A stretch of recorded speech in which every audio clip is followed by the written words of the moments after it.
25 जून 1975 की रात, जब भारत के ज़्यादातर लोग सो रहे थे, तभी दिल्ली में एक ऐसा फैसला लिया गया जिसने पूरे देश की किस्मत बदल दी। अचानक हज़ारों नेताओं को गिरफ्तार कर लिया गया, अखबारों की आज़ादी ख़त्म कर दी गई और आम लोगों के कई मौलिक राइट्स छीन लिए गए।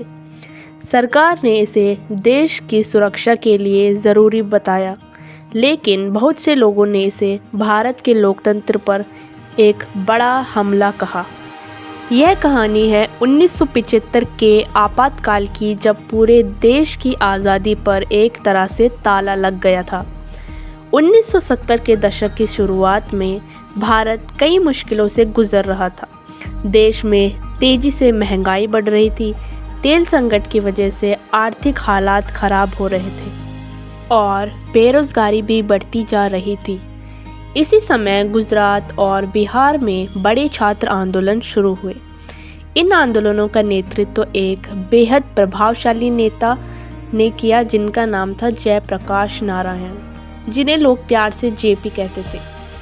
जयप्रकाश नारायण ने सरकार के खिलाफ संपूर्ण क्रांति का नारा दिया। उन्होंने युवाओं और छात्रों से अपील की कि वे भ्रष्टाचार और गलत नीतियों के खिलाफ आवाज़ उठाएं। धीरे धीरे यह आंदोलन पूरे देश के कोने कोने में फैल गया। लाखों लोग सड़कों पर उतर आए और सरकार के खिलाफ प्रदर्शन करने लगे। देश का राजनीतिक माहौल दिन प्रतिदिन और ज़्यादा तनावपूर्ण होता जा रहा था। फिर आया 12 जून 1975 का दिन। इस दिन इलाहाबाद हाई कोर्ट ने एक ऐतिहासिक फैसला सुनाया।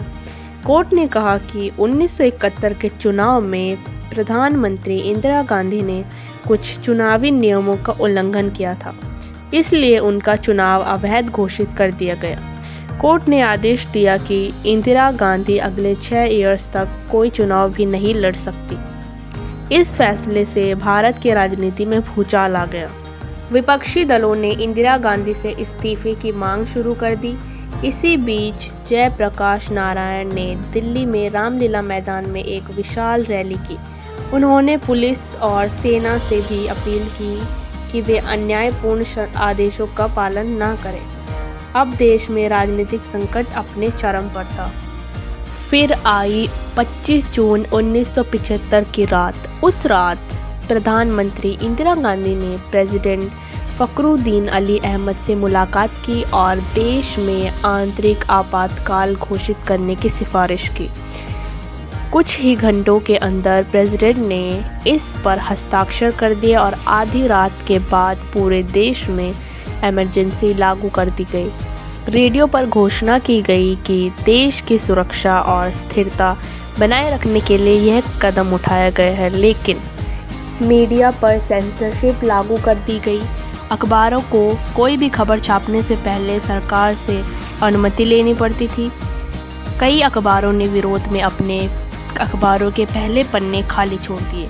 इसके अलावा हज़ारों विपक्षी नेताओं को रातों रात गिरफ्तार कर लिया गया और इन नेताओं को MISA यानी कि maintenance of internal security act के तहत बिना किसी मुकदमे के जेल में डाल दिया गया।